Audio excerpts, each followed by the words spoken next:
This is the Valley Today. How many more innocent American lives must be taken before we say enough?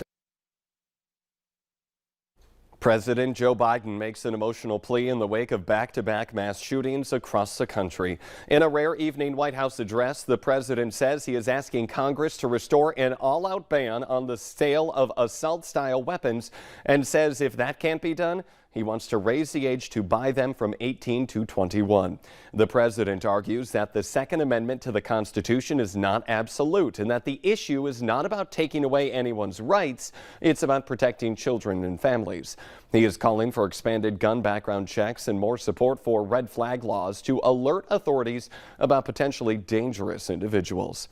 The president's address came as another U.S. city struggles with gun violence. 3 people are dead after a shooting outside of a church in Ames, Iowa.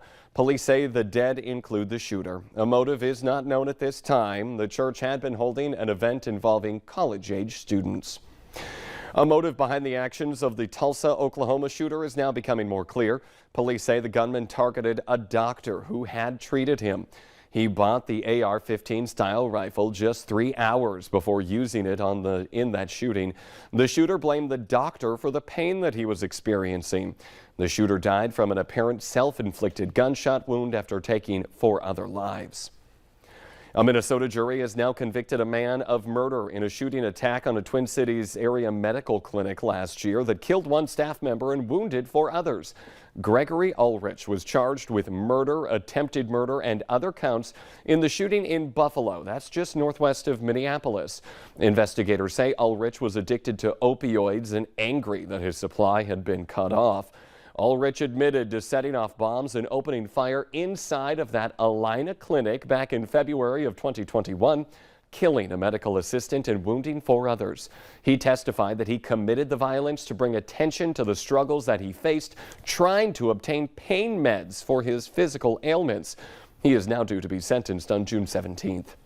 6:03 on this Friday morning. Let's get a check of your forecast out there, and we're getting a nice sunrise again, Lisa. Yes, this morning it's looking beautiful out there. Not a cloud to be seen in our view right now in our live Skycam view at the station here in Fargo. And we've got some quiet weather as well. The wind has eased up. That combo with the cooler air that's moved in, well, it's brought our temperatures down. Be prepared to see some 30s on your car temperature monitor here. We're looking at some numbers into the upper 30s in Fargo. We're at 38 degrees, holding since last hour with some sunshine. Grand Forks has gone down another degree. We're at 37 right now, and 37 in Fergus Falls, 38 in Bemidji. Now, this is still above freezing, but a reminder that temperatures are taken about 5 feet off the ground.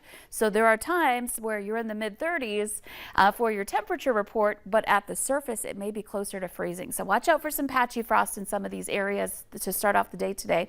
And we're looking at some conditions that are going to be light as far as the wind is concerned out of the west, and we've got even some calm reports coming in. So beautiful start. It may just be a little chilly to step out the door to here. We're looking at clear skies through the valley, no rain to show you, no clouds for that matter for many of us here in the area. And as we take a look at our hourly planner, kind of hard to see with that sun reflecting off the camera dome, but we're looking at Fargo and the Red River Bridge there. And temperatures today are going to be pretty mild. We're looking at some upper 60s to some low 70s, just under average, which is 75 degrees for this date. So we've just kind of been running just under it, but still pretty pleasant out there, especially when we factor in that light wind. Great way to kick off the weekend, and we'll let you know what we can expect in our weekend planner. It does include a chance for some rain for some of us. Details on that to come. But I think 71 and sunny, a lot of people would call that good patio weather. Oh, fantastic patio weather, especially when we take away that wind that we had yesterday. All right, loving that. Lisa, thank you this morning. It is now 6:05 on this Friday morning. The family of Lucia Garcia is getting ready to say their final goodbyes to the victim of last month's shooting at Plaza Azteca. She died yesterday. Family members say a fundraiser planned in Perham for later this month is still on. Valley News Team's Alex Larson has that story. Just anything we can do to help out. Father Tom Skaya is an associate pastor at St. Henry's Catholic Church. He knows the Garcia family well and says the congregation was praying for Lucia to pull through. After being shot inside Plaza Azteca 2 weeks ago, the 21-year-old mother passed away from her injuries early Thursday morning. Her baby, 7-month-old Dominique, who was also shot by his father, is expected to make a full recovery. Like it just like tears you apart, right? And just like it's got, but at the same time, it's just like, I think their faith is just super, it's important to them, right? And just like that in the thick of all of it, right? Like they know the Lord, and that this community too is with them.